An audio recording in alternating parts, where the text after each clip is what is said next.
Could it be? For me, your man, Louie Tee. Welcome to Louie's Lurking in the Comments, episode 5.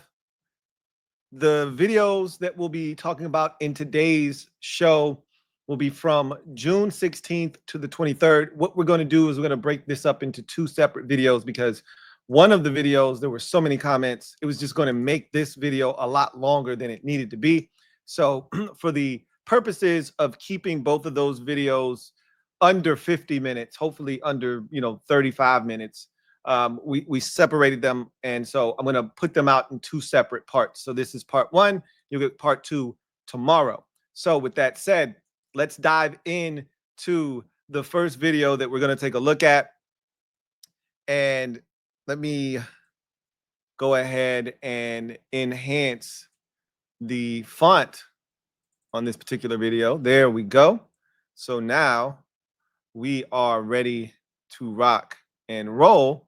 So let's dive in to our first video. And this was the Noah Brown update video. John Keim on his podcast had mentioned that he did not think it was a serious injury. So that was what I was coming to the table with on that particular video, in addition to reacting to Summer Series Season 2, Episode 1, featuring Robert Littal. So, excuse me, with that said, let's dive into this video in the comments and see what ones piqued my interest. So this first one's from Clint Cram. Thank you for the comment. And Clint writes, hold on 1 second.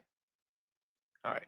Clint writes, you could post a video of you talking to a brick wall and I'd watch the whole thing.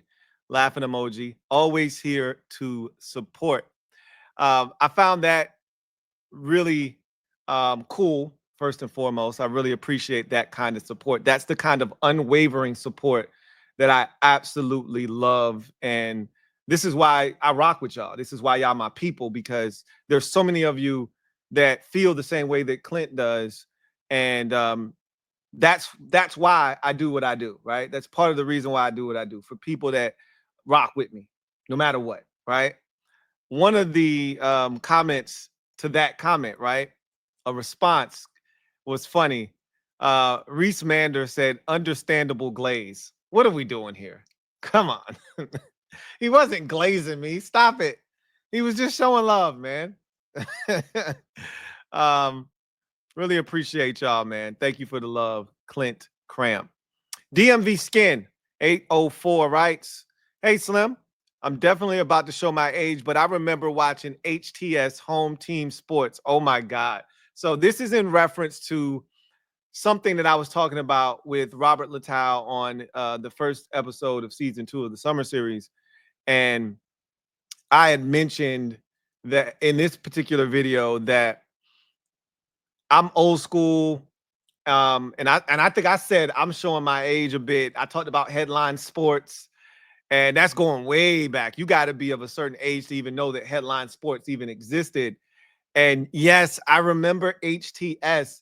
For people that lived in the 757, HTS was channel 35 back in the day. Then it became like, it went through a bunch of changes. I think it's what people would refer to Comcast now. I guess it's Comcast if someone else hasn't bought it and turned it into something else. But, we didn't have 220 channels back then that you could flip through. There were about 64 channels, and channel 35 was HTS, Home Team Sports. Yes, I definitely remember that show. You just brought back some big time memories there. Wow, HTS. I remember the logo. It was blue, red, and white. Oh my God. 3 E's. Thank you for the comment. Who writes, Lou, boxing and MMA are combat sport category. Thank you. That was the phrase I was looking for. I could not find it. I just couldn't think of what it was termed as. Combat sport is exactly the phrase I was looking for. He said, that's the term you're looking for. Yes. Yes, it was. Also, Dazin is pronounced DAZN. Oh, look, you learn something new every day. That's how much I've paid attention to DAZN.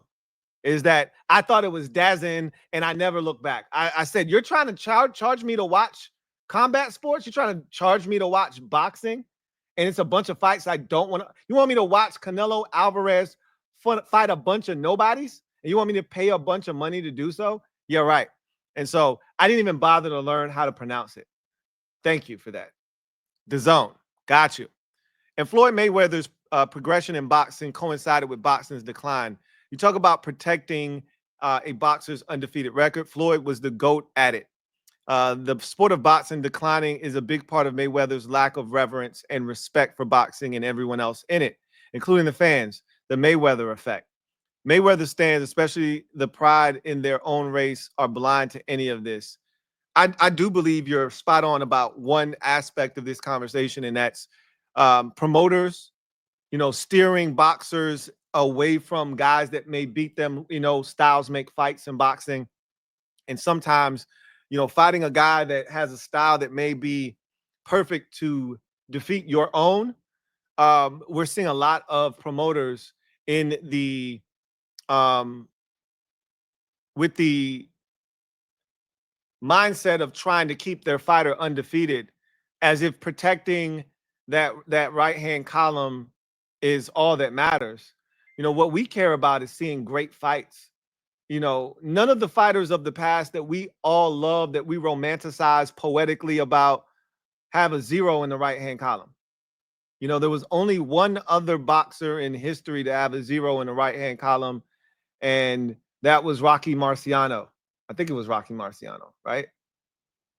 Or was it Jack Dempsey? It's one of those old white fighters. It had to be. I'm going with Rocky Marciano. God damn it.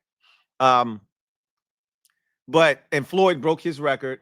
And I don't know where this notion of you got to be undefeated for people to care. Like if you lose one fight, all of a sudden you're no longer relevant.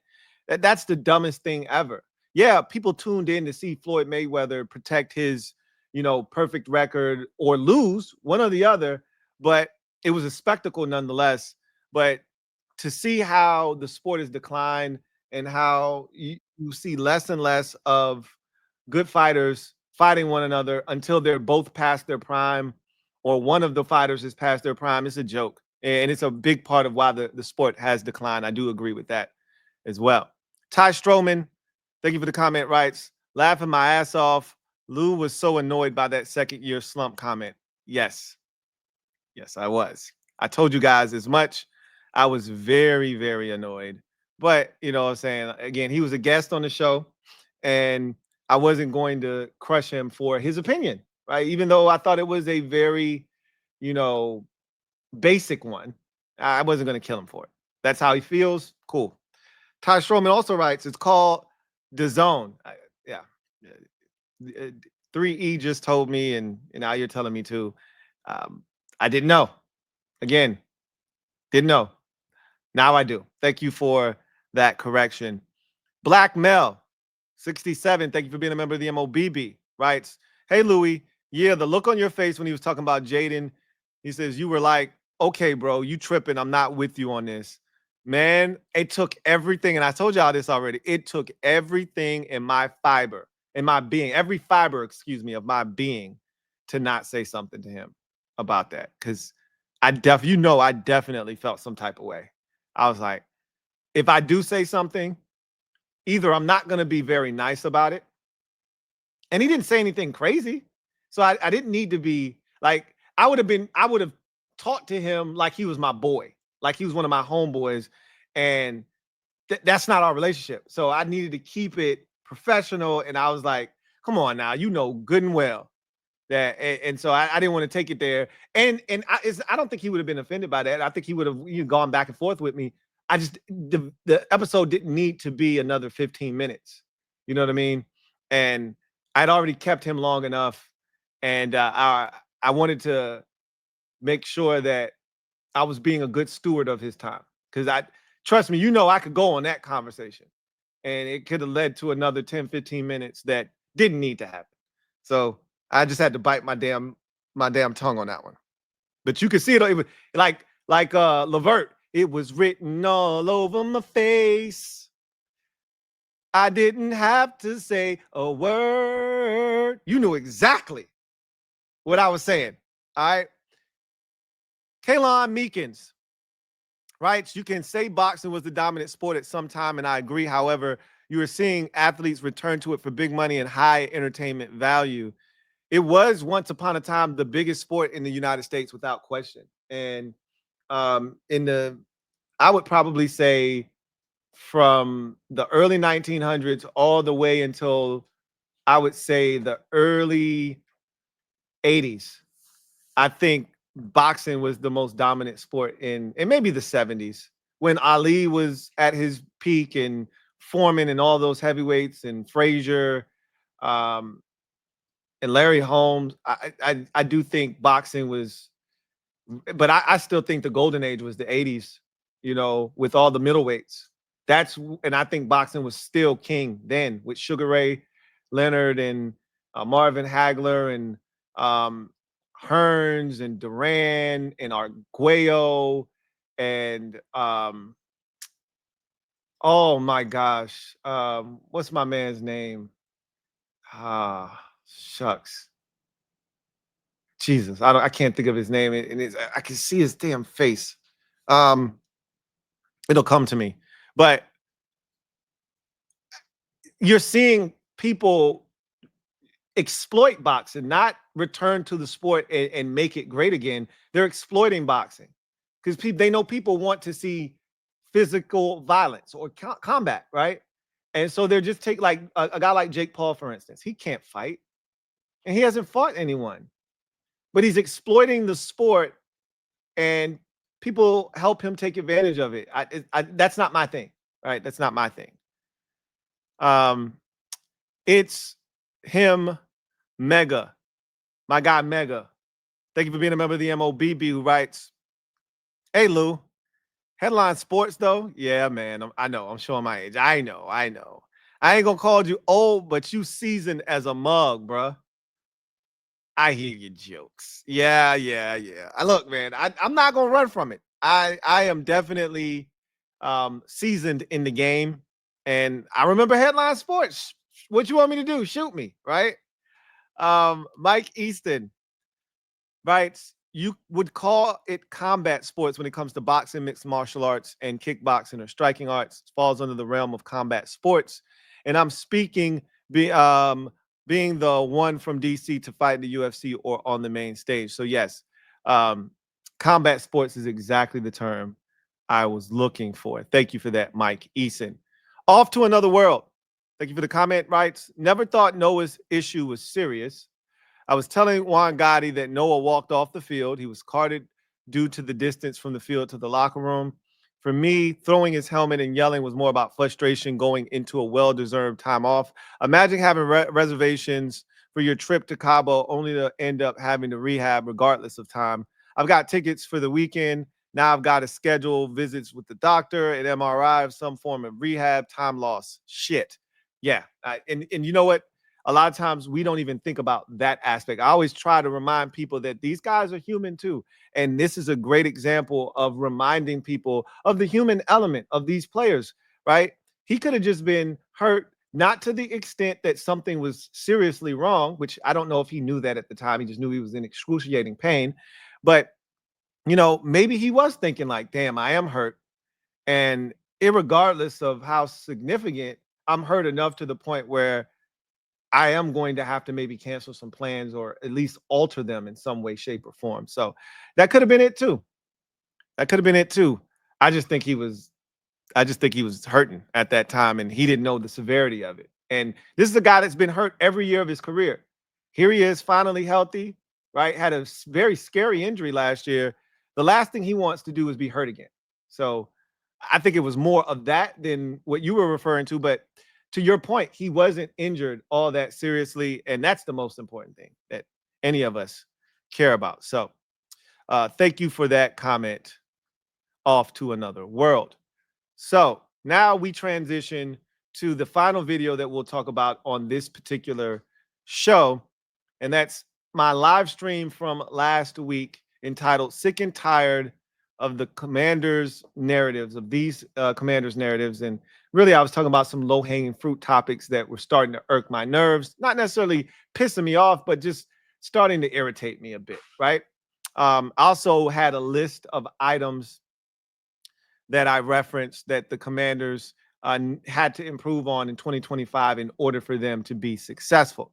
So let's go through these comments quickly and get out of here. So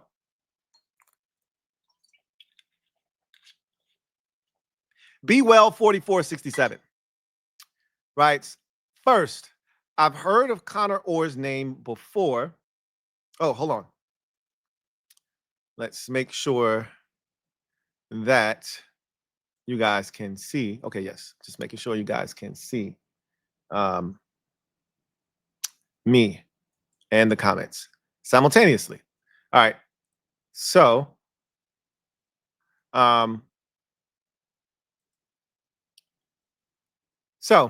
he says, I've heard of Connor Orr's name before in a negative way towards us. Perhaps he's another Mike Florio, Adam Rank type hater.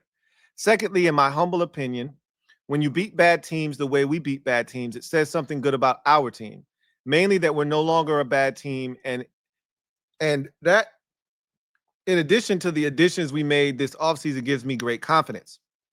Also, I've been a fan since 75, and Jaden Daniels has it. I've seen a lot of QBs here who didn't have it, even when many thought they might. Plus, I have enormous trust in this coaching staff to keep the team together, grounded, and prepared. So I really haven't been exposed to Connor Orr, so I can't say that he's a Adam Rank, Mike Florio type hater when it comes to the Commanders or not. But that particular segment, it sure did seem like he had an axe to grind against us. And it wasn't like malicious like how it is with Mike Florio and Adam Rank. It just seemed like he was being disrespectful for no reason. Like even somebody had brought up, you're gonna champion the Cowboys and hype them up, and then he listed some bum ass players, and then you're gonna knock the Commanders. And he's like, I know that makes no sense, but that's just how I feel. And I was like, okay, guy, right? But I can't put him in that Adam Rank Mike Florio conversation. He doesn't deserve that. That's a special section for dudes that are beyond the point of no return. Like there's nothing Mike Florio or Adam Rank can do to make me feel good about them. You know, I can't stand either one of those dudes. And not on a personal level. You know, I don't know these guys, you know, personally. I'm just talking about professionally. I can't stand either one of those guys. And definitely Jaden Daniels has it for sure. And to your point about beating bad teams, I think that's something that I talked about in this particular episode that resonated with me last year.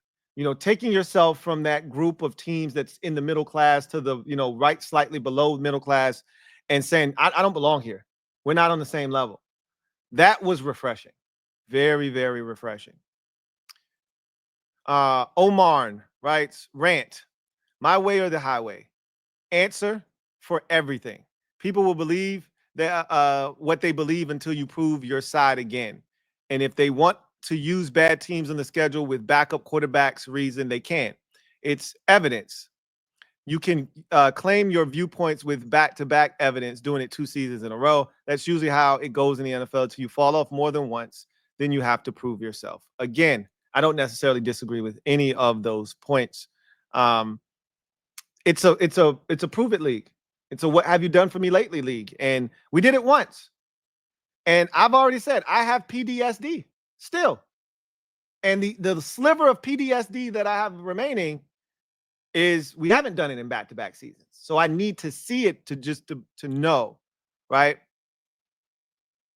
He says every team that gets doubted from the media and fans, their team, they are the teams that make the playoffs until you find things to attack, right? It happens to everyone. Not necessarily everyone, but yes, and most fans feel that way, right? So Dylan Thomas writes, the league saw, thank you for being a member of the MOBB, Dylan, who writes, the league saw how good he was in 24. The season, this season, they will realize he is special, HTTC.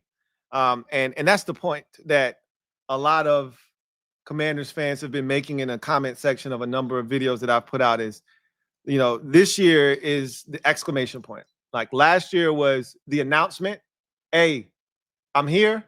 This season is the exclamation point, right?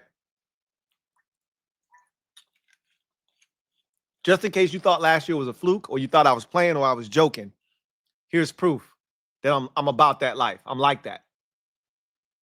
Calvin Person writes, Commander Lou, 7 things. 1, better against the run. Low-hanging fruit, but it has to happen. 2, more turnovers. Giving JD a short field or a pick six after a score is what great teams do. 3, better blitz packages. We ran the same A-gap pressures all year, and maybe that was a byproduct of just not trusting the guys on the back end and not having a ton of depth back there and not feeling great about what you had on the back end. That also alters what you can do from a blitz perspective as well. You're not wrong, though. We ran pretty much 8 double A-gap blitzes the entire season. 4, big runs by running backs and wide receivers. That will keep JD healthier. 5, more production from other tight ends. Zach was great, but he needs some help. I think we all agree with that. 6, finally solved the kicker position. Definitely need that to take place. And 7, tackling. How many times did Payne hit a guy for a possible loss and he breaks the tackle? Yeah, that happened quite a bit last year for sure. So I didn't think the tackling was porous last year. It was early in the season. First maybe 3 weeks of the season, the tackling wasn't up to par. I thought the Arizona game was the turning point for the tackling, and I thought it got a lot better after that. Yeti Man Channel writes, at the 445 mark, the Redskins never won 2 road playoff games in a row until last season. Got to look that up now. Well, hot damn. I looked it up, and Jaden Daniels, as a freaking rookie, did indeed bring Washington their very first 2 on-the-road playoff victories in the same postseason. I must make sure that that is abundantly clear. That is not the first road playoff victories for the Commanders. That is the first time in their franchise's history that they've went on the road and won multiple road games in the same postseason. Okay. He says, that's absolutely incredible. The future is so bright in the nation's capital. Hashtag HTTR, HTTC, hashtag JD5, hashtag Jedi5. The Redskins Commanders have an all-time playoff record of 11-14. Something tells me by the time Jedi5 hangs up his cleats, the all-time playoff record will be a winning record, and another Super Bowl or 3 will be added to the trophy case. Yeah, that's the type of time I'm on. I see that, right? We're not that far away. I think Dan Quinn's going to have a lot to do with that too. Joe Gibbs had I would guess, a winning record in the postseason. That's my guess. And then you had, Norv Turner come in here and lose. He went what? 1-1 in the postseason. They beat the Lions and then lost to the Buccaneers. Don't think he made it any other time. Then you had Gibbs 2.0. Had a losing record in the postseason. Took us twice in 3 years and was 1-2. Shanahan had a losing record, took us to the playoffs once and was 0-1. Gruden took us to the playoffs, lost, was 0-1. Rivera took us to the playoffs once, was 0-1. So you see how those can continue to stack up. So I think DQ is going to turn that around. He went 2-1 in the postseason last year, and I think he's going to stack up a number of victories and help us get that thing over 500 and then create some distance while he's at it. And it's going to be on the shoulders of JD5 for sure. Bradley Campbell writes, analytics had us going 5-12 just to end up 12-5 and being 1 game away from the Super Bowl in our first season with a legit GM. This culture is way different from the Dan Snyder era. Coach, GM, and ownership are all on the same page and all apart from the same brotherhood. DQ put in the league on notice saying, we're the hunters. We're not the hunted. That was such a great line. Got me all fired up for this season. Can't wait to see us compete this year. Block out the noise and take it 1 game at a time. HTTC. This is a big part of the reason why, as fans, we feel so confident in the upcoming season. When a lot of people think we're going to take this massive step back, or we're not going to be the same team, or Oh, you got all these primetime games. You got all these island games. Oh, you got a target on your back now. People are gunning for you. We're going to be prepared. Why? Because we have a staff that is very detail oriented. They're going to be prepared. We've got a coach that preaches brotherhood, guys playing for something bigger than themselves. We got one of the best quarterbacks in the league. We got the best quarterback in the conference. And I just believe that DQ instills a mindset in these players that puts them in a position to go out and compete at the highest of high levels. And I love it. I love it, Bradley. Q Dog says, I feel attacked on the Carson Wentz comment. LOL. I was a believer. Look, I was too. I was too. I convinced myself that Carson Wentz was going to come here and do what he did in Indy. Except we were going to make the playoffs. I wasn't trying to convince myself that Carson Wentz would be the Carson Wentz from 2016, 2017. I just wanted him to be the Carson Wentz from 2021. The one that was 9-8 in Indy, 27 touchdowns, 7 interceptions. That was going to get us to the postseason if he could replicate that. The problem was he couldn't do that. He didn't replicate that here. But I was guilty as charged as well. Lynn O'Ryan Benvenite, right? Hey, first of all, thank you for being a member of the MOBB. Stand up. We in the building. Aloha. You know what it is. Says, yes, sir, Lou. The first 30 minutes you had me fired up as I'm tired of hearing the same things too. Yeah, we got a tough schedule, but these teams got to see us too. Yeah, they got to play us too, man. That's the part that always gets me. Like, yeah, we got a tough schedule. And I'm not dismissing that. I understand that the schedule's a lot tougher than it was a season ago, but those teams got to play us too. See our certified killer, man. Here is something they don't understand. How Jay could just kill a man. They don't understand our quarterback is a certified killer. Stone cold blooded assassin. Here is something they can't understand. How Jay could just kill a man. They're going to find out this year, though. 808 can't wait. Let's go. Aloha, baby. I'm right there with you. Derek B. Thank you for being a member of the MOBB. My guy, Derek B. writes, one narrative that is 100% correct is that teams will not underestimate Jaden like they did last year. Quote, he can't handle the blitz, close quote. That's dead. That was killed dead on arrival in the Lions game. He'll make a mistake if we play zone all game. Dead. That's what Tampa Bay basically did in Wild Card Weekend. What worked for the Eagles in the NFC Championship game was attacking the others and forcing them into making mistakes. The others are better this season. And even though they refuse to allow themselves to think it could be possible, Jaden will be better too. That's the part that they keep. That part right there, Derek B. That part. That's the part that they keep leaving out, is that he was so good last year, they don't think that he can get better. Oh, there's room for improvement. There's room for improvement. He didn't throw for 4,000 yards last year. He didn't rush for 1,000 yards last year. He didn't throw 30. We still have yet to have a quarterback in this era, Super Bowl era, throw for more than 30 touchdowns in a single season. There's room for growth.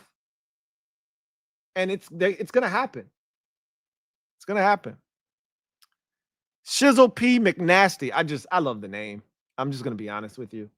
Shizzle P. McNasty. It reminds me of one of my favorite shows going up, Shasta McNasty. Just love the name. Thank you for being a member of the MOBB, who writes, I think it's time for us to choose one name for the Washington Walk-Off, a.k.a. the Bear Trap, a.k.a. Noah's Ark. Ha. Lou, you're the man. I've been trying to get y'all to decide on a name. And no one's wanted to just say, you know what, this is what we're calling it, and then we just ride. I personally like the Bear Trap, because if you say the Bear Trap, you know exactly what we're talking about. Noah's Ark is cool. The Washington, all of them are good. That's why I use all of them. But my favorite is the bear trap. The bear trap. But again, we have to use it in unison. Like the Monday Night Miracle against Dallas, that's what that is, right? The Monday Night Massacre against Philadelphia, that's what that is. We got to come up with the name. If you don't, then I'm gonna roll with all three of them. I'm just gonna roll with all three. Tiger, right? You said at one point you were open-minded and listening. I'm always open-minded and listening. I may not agree, but that's what this is all about. Last time I tried to make a point on this channel, I got shouted down. Well, I mean, if you made a pretty poor point, I mean, that's what comes with the territory. If you're going to make a point, if you're going to leave a comment, you have to be prepared to defend yourself. If it is one that is a counterculture comment, right? If it goes against the grain, because sometimes people make comments, and I think that's what this comment is a comment to be different just for the sake of being different. Well, people are gonna come after you. People are going to have something to say. They're gonna challenge this comment, right? Says mandatory camp show what the Commanders can do without McLaurin. PFF said McLaurin is worth 1 year, $22 million for 2026 due to age. So let me stop you right there. How can you know what the Commanders can do without McLaurin in mandatory minicamp? How does that show you anything? Like that statement doesn't even make sense, right? And who cares what PFF says? You know, I don't care for PFF. So who cares what they think he's worth? I personally think it's difficult to say McLaurin was already a free agent. We would be calling and offering him $30 million over 3 years. I'm pretty sure someone would have given it to him already. I mean, it's crazy to think that somebody wouldn't have. If we turned him into a free agent right now, there's a team out there that would give Terry McLaurin a 3-year, $93 million contract right now. Right now. No ifs, ands, or buts about it. The Patriots tried to give Chris Godwin a $30 million a year contract. You hear how you sound? Chris Godwin's not better than Terry McLaurin. And the Patriots tried to give him $30 million a year, and he turned it down and took $22 million a year to stay in Tampa. So you can't sit here and tell me that Terry McLaurin wouldn't fetch $30 million a year on the free agent market. So that, again, these are crazy things that you're saying. So when you say crazy things, you're going to get answers that you're not going to want to hear, but this is the truth, right? What's more is that McCaffrey and Lane are now faster than McLaurin, who is now slower than his original 4.35. He may be slower than 4.35, but as he proved last year, he can still get open and track the deep ball. Terry was open quite a bit down the field, and the only reason he didn't score more touchdowns is because he didn't pick up his feet. I think he knows this, and he knows 2025 he will probably be outgained by McCaffrey or Lane. I mean, again, these are. I'm done with this comment. This is none of this is accurate. None of this is accurate.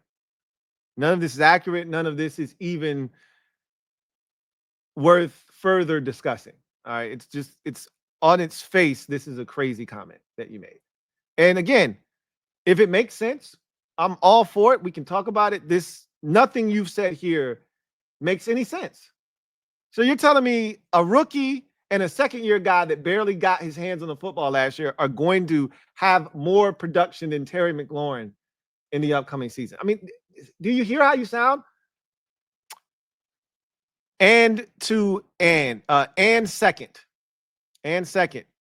right? Lurky Lou, that's me. I fully expected us to be good last year. I was 1 game off from my prediction, which was 11 wins. We got 12. My confidence was in the staff and their ability to get men out of boys that would run through a wall from one another. Year 2 has high expectations. We played with house money.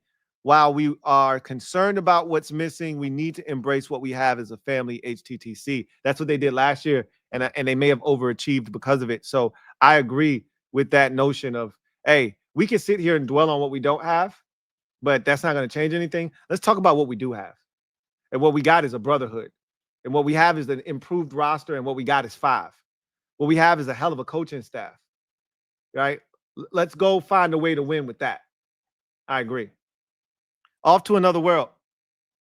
74-30, right? There is definitely NFL parity in the league from a talent standpoint. I think that ideology makes it easy for folks to reach back to the low-hanging fruit. I believe all 1,700 plus players in the league are good enough to succeed if placed in the right situation. So, in that is where the low-hanging fruit gets nullified.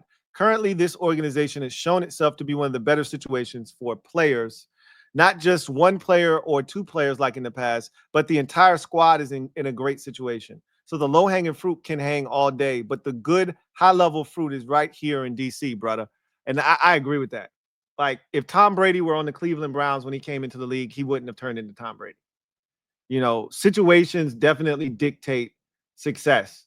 And I think what was so impressive about what we saw from this team last year is we saw so many players contribute from the first guy on the roster to the 53rd guy on the roster and kind of star in their role, so to speak. We saw guys improve from the start of the season to the end of the season.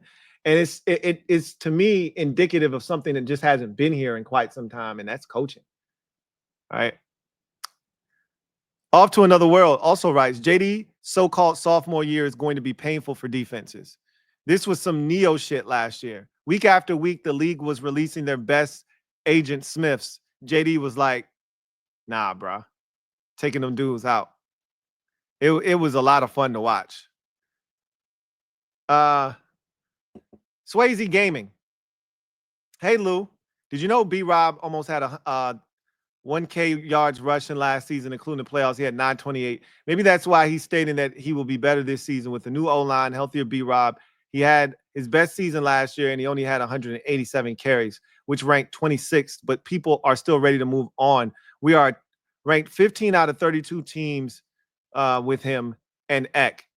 I'm glad we still have JCM, though. I'm a B-Rob stan because I've always said there's a place for B-Rob on this roster. There's a place for guys like Brian Robinson Jr. in this league. Brian Robinson Jr. is not trash. Is he a natural runner? No. Right. And you want that. But he's physical. And again, I just look at the best of B-Rob. That's the thing. People wanted to pile on him when he wasn't healthy, when the O-line wasn't healthy. You're asking him to be something he's not now. When you create space for Brian Robinson Jr. and you let him get hit downhill, he's a load to deal with. That's the B-Rob we love. The guy that's running over someone, the guy that's powering through contact and gaining an extra yard or two after initial contact. That's the guy that we love. That's the guy we want to see more of. And I think that's the guy we're going to see this year. So I'm with it. I'm with it. I'm so glad we got Bill, though. Derek B. Thank you for being a member of the MOBB. My guy, Derek B. Writes, once again, thank you for putting in all the work. I appreciate you for the support and all of you out there that support Louie Tee Network, man. You perfectly illustrated why I was giving Witt the side eye every time he tried to puff up his chest about having a top 5 pass defense. His false bravado was annoying and reminded me of JDR. He's got his guns and shit this season, so I'm demanding better results. The defense is definitely better this season. I think he's going to be better. I have confidence in Joe Witt Jr. I did not have confidence in Jack Del Rio after the second season, right? The first season he came in here, turned the defense around because we were the worst defense when he came here. And then the first year, we were much better. The second year, we were awful, and that was JDR's thing, right? Then the next year, we were better. Then the next year, we were awful, and then he got fired, right? I think Joe Witt Jr. has the chops. And I love his brutal honesty. Yes, last year, he did get a little chesty when people would challenge him on the defense, specifically the pass defense, because he could easily lean on the fact that we were a top 5 pass defense.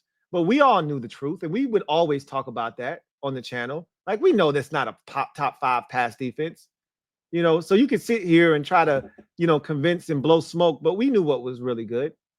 And he knew that deep down inside as well. And he acknowledged after the season that we have to be better stopping the run. We got to force turnovers, and we got to be better in critical moments, fourth quarter, winning time. He's got a lot more talent on that side of the ball this year, for sure. Mickey Moon writes, Lou, apologize if you already clarified this later in the video. The reason why you weren't able to tie the number of teams with 12 wins or more is because you have to count the Eagles twice because we play them twice. So the 5 teams with 12 or more wins, Philly twice, Vikings, Lions, and Chiefs. Similar 4 foes with less than 6, Giants twice, Bears, and Raiders. Yeah, I think I said Green Bay was the 5th team. They actually won 11 games last year. Thought they won 12 just like us, but they actually won 11. So I think you are right. It's Philly twice. Soul Hughes writes, I thank you for being a member of the MOBB. Soul, who writes, Bucky Brooks. Yeah. Yeah, I don't know why Bucky Brooks was on my brain, but I definitely said Bucky Brooks. And I think I corrected myself later after somebody fried me up. But I was referring to Bucky Irving, not Bucky Brooks. Dante Daughtry writes, last season, we've done so many things that weren't done in decades. Shutting out teams is something we haven't done in 30 years, and we could have a few times last season. Hopefully, we will this season. We had opportunity. I know one in particular. We were never shutting out Cleveland. That was the other close game. But the one that was really within our grasp was Carolina. We let that one slip through our fingers. I want to see us be more dominant in the clutch this season. We're going to need to be that with these teams we're facing this season, and I believe we're going to do that. So much is going on this season, especially in the NFC East. Everybody is anticipating we're going to take steps back, and I'm saying we've got boots made for stomping. I hate this song, but we got boots on the ground. And our boots are made for stomping. So let's go stomp a mud hole in somebody, right? Let's go get it done. Let's go win us some football games. I'm with it. If you with it, I'm with it. So that's going to do it for Louie's Lurking in the comments. Episode 5, part 1. We're going to come back with a part 2 that's going to go through the video where I asked about everyone's favorite moment from the 2024 season. That's going to be its own separate entity. So we'll come back, have that be part 2 of episode 5, and then we'll move on to the following week. But I can't thank you guys enough for your participation in this series. You have been the heartbeat of Louie's Lurking in the comments. I created this because of you guys, and you guys have delivered time and time again. So thank you for that. And so we're going to continue with this series because it's been very successful, and continue to be supportive and continue to be creative.